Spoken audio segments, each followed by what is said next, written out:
Assalamualaikum warahmatullahi wabarakatuh. Apa kabar para penjaga alam dimanapun berada, para penonton YouTube, channel YouTube Monogram Production. Mudah-mudahan selalu dalam keadaan sehat walafiat ya. Tidak kurang satu apapun. Amin, amin ya rabbal alamin. Dan jika ada penonton Monogram Production yang sedang sakit, mudah-mudahan diangkat penyakitnya. Amin, amin ya rabbal alamin. Baik lagi bertemu dengan saya Sodo Bono di segmen Sodo Bono Berbicara.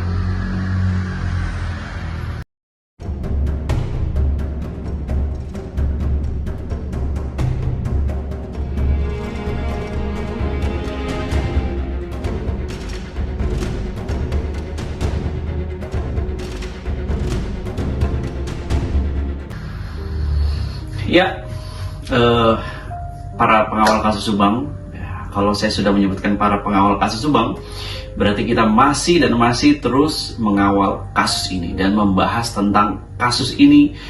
Itulah cara kita mengawal kasus Jalan Cagak Subang. Nah, saya di beberapa waktu lalu itu melihat video dari salah satu YouTuber ya, yang memberikan judul bahwa PHMAA telah menemukan bukti baru. Nah, itu saya penasaran tuh. Ya mungkin sebagian teman-teman sudah tahu itu channel siapa.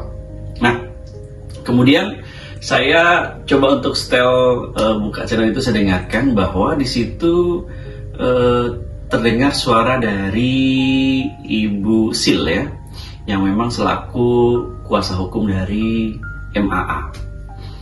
Nah, untuk lebih jelas lagi, yuk kita simak dan kita dengarkan cuplikan statement dari Ibu Sil berikut ini.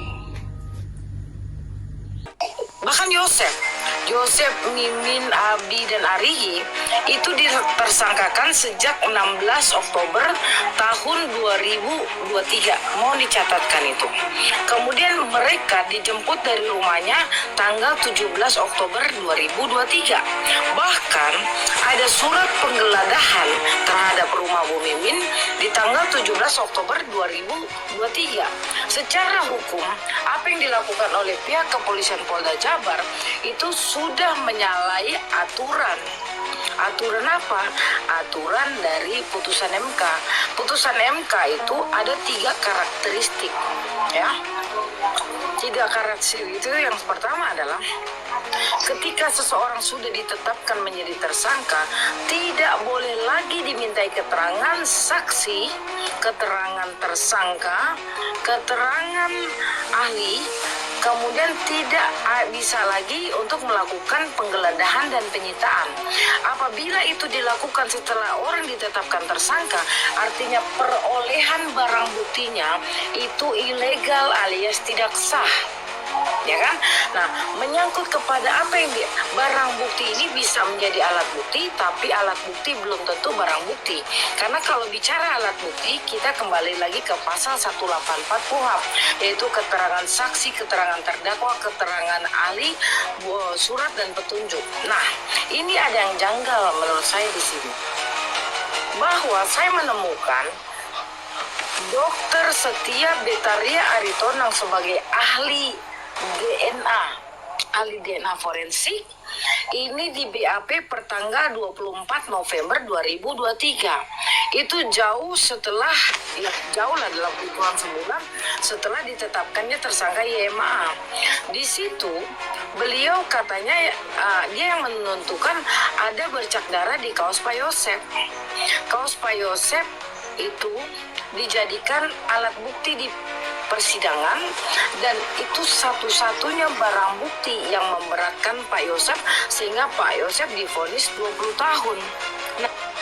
Nah, sementara setelah saya ulik-ulik di jawaban termohon pada sidang pra peradilan yang pertamanya Bu Mimin, Arihi, dan Abi, bahwa tidak tidak ada espesita yang menjelaskan tentang kaos Pak Yosef ini.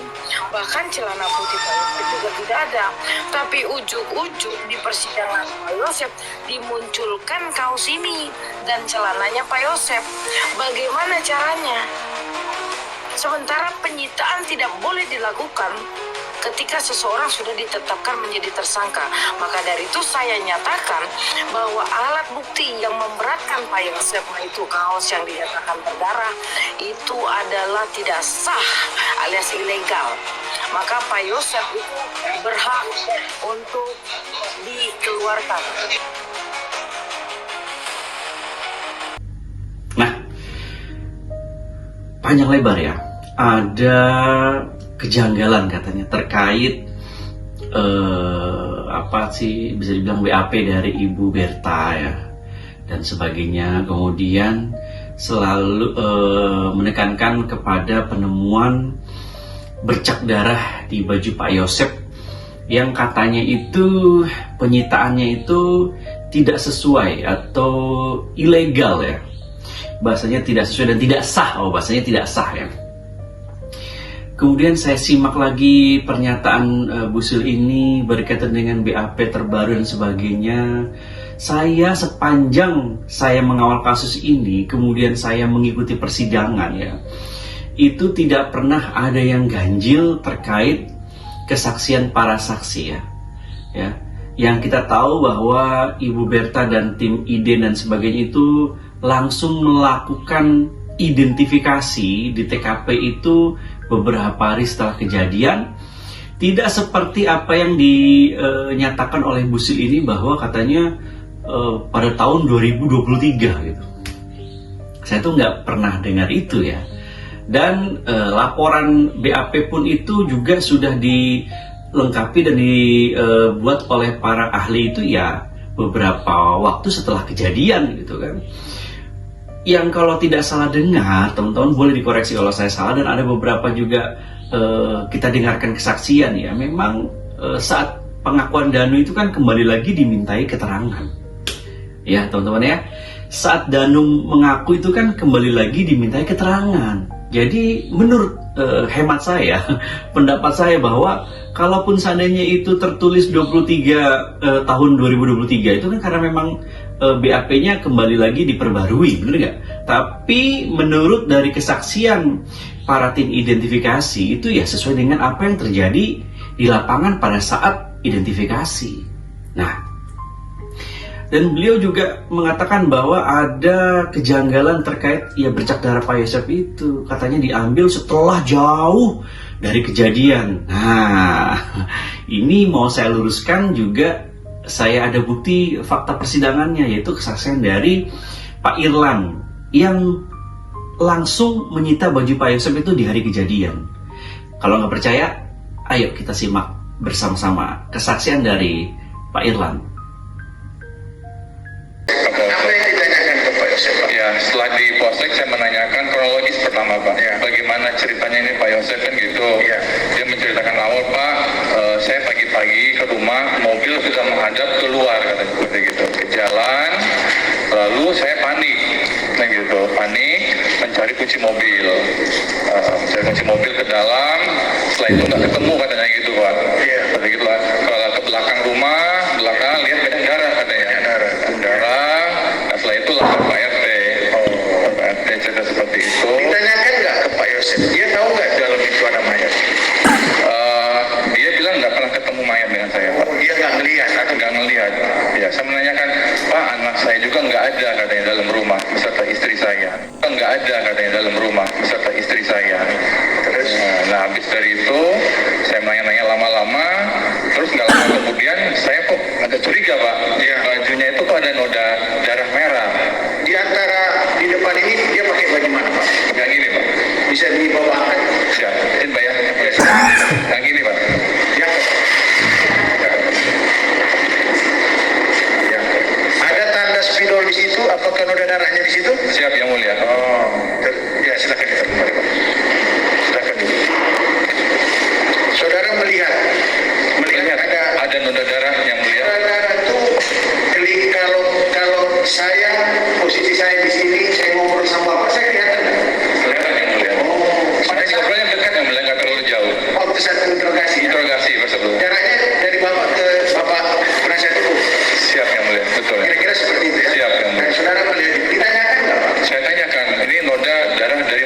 misalnya kan gitu. Terus saya menanyakan jawaban Pak Yosef, Pak, sewaktu saya mencari kunci mobil di dalam kamar karena situasinya gelap, baju saya itu nempel di dinding katanya seperti itu, sehingga kenalah bercak darah yang ada di sana. Ya. Oh begitu ya Pak ya, kan gitu. Saya kan nggak tahu Pak kamarnya seperti apa, noda seperti apa, cuma dengar cerita seperti gitu.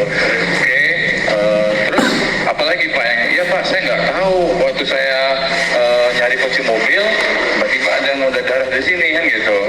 Pada itu saya cut Pak, ngobrol, saya lapor pimpinan, lapor Pak Kanit dan Kanit telepon, dan juga Pak Kanit Iden juga saya telepon, izin komandan, ini saya sedang intro Pak Yosef, terus saya temukan ada noda darah di bajunya ini kan gitu.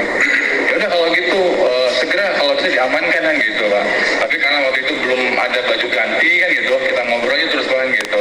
Nah agak siangnya baru ada adanya Pak Mul datang, ditukarlah pakai baju, kalau nggak salah baju Pak Mul yang ada dalam mobil gitu. Karena abu-abu siapa?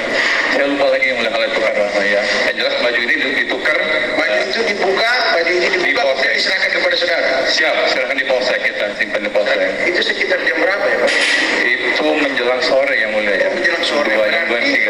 Berarti Pak Yosef itu dia ada di lokasi dari pagi sampai dengan cuma pagi aja, karena saudara sudah membawa dia langsung ke polsek ya. Siap yang mulia. Iya. Jadi dari polsek itu udah nggak kemana-mana dia. Kita kan karena ada Ibu Kapolres. Nah, jelas ya teman-teman. Jelas sekali di situ Pak Irlan saat menginterogasi Pak Yosef di hari kejadian. Dan dia curiga melihat ada bercak darah di baju Pak Yosef. Dan langsung ditanyakan sama beliau, itu bercak darah apa? Nah, jawabannya adalah saat dia masuk ke rumah mencari kunci dan nempel di tembok. Kan kita pernah mendengar statement-statement dari Pak Yosef itu ya sebelum persidangan ya, bahwa katanya itu terkena cipratan air, kemudian ya itu yang terkena cipratan air. Dan baik, ada gangguan kamera dan kita lanjutkan ya teman-teman ya. Dan yang paling fenomenal adalah ada statement yang mengatakan bahwa itu adalah bercak darah dari menstruasinya Ibu Mimin. Ya mungkin teman-teman yang mengawal kasus Subang dari awal pasti tahu ya, statement-statement yang disampaikan sama Pak Yosef itu terkait bercak darah. Nah, dari kesaksiannya Pak Irlan ini sudah jelas-jelas bahwa baju itu disita di hari kejadian, teman-teman. Sudah jelas bahwa baju itu disita di hari kejadian karena menunggu baju ganti pada saat itu dan tidak langsung disita ya. Nah, siang harinya baru dilakukan penyitaan karena Pak Mulyana sudah membawa baju ganti. Nah, kan? Jadi jelas di sini bahwa baju itu bukan diambil saat seperti yang disampaikan oleh Ibu Sil katanya di tahun 2023. Ya, jelas-jelas baju itu diambil dan disita di hari kejadian, teman-teman. Jadi terus terkait BAP-nya kok sudah tahun 2023 dan apakah ada penyitaan kembali Pak di tahun 2023 itu sesuai dengan apa yang disampaikan oleh Ibu Sil? Saya rasa ya, hemat saya, sepengetahuan saya dalam kesaksian para ahli, tim identifikasi dan lain-lain, itu barang-barang bukti identifikasi itu ya di beberapa hari setelah kejadian itu, ya. Terus kemudian penyitaan baju danu pun setelah 10 hari lebih ya, baru disita baju danu itu. Jadi bukan seperti apa yang disampaikan yaitu 2 tahun setelahnya gitu, nggak gitu ya. Jadi seolah-olah itu kan pernyataan bahwa seolah-olah itu 2 tahun setelah kejadian itu baru bajunya Pak Yosef disita, baru barang-barang yang lain disita. Sepengetahuan saya ya, yang menyimak jalannya persidangan itu tidak ada penyitaan di tahun-tahun setelahnya gitulah ya, nggak ada sih. Jadi kalau nanti teman-teman penasaran, kita kembali lagi nanti kita akan menyimak kesaksian dari tim Iden, terutama dari Ibu Berta Aritonang. Nah, dari statement ini pertanda bahwa memang kasus Jalan Cagak Subang ini, kalau seandainya ada berita baru, ada kabar baru, itu memang harus benar-benar diteliti ya teman-teman ya. Diteliti, disimak baik-baik, kemudian dicari tahu dulu apakah informasi atau berita yang disampaikan ini sudah benarkah, atau hanya narasi-narasi aja, atau hanya pendapat-pendapat saja dari oknum-oknum tertentu terkait kasus Jalan Cagak ini teman-teman. Karena bukan hanya pihaknya yang sering memberikan statement, tapi banyak orang lain juga di luar sana yang juga mencoba memberikan statement gitu. Jadi harus hati-hati juga nih ya teman-teman, apalagi yang masih baru, yang baru seneng ya dengan kasus Jalan Cagak Subang ini, yang ingin mengetahui, penasaran dan sebagainya, masih baru, harus hati-hati nih.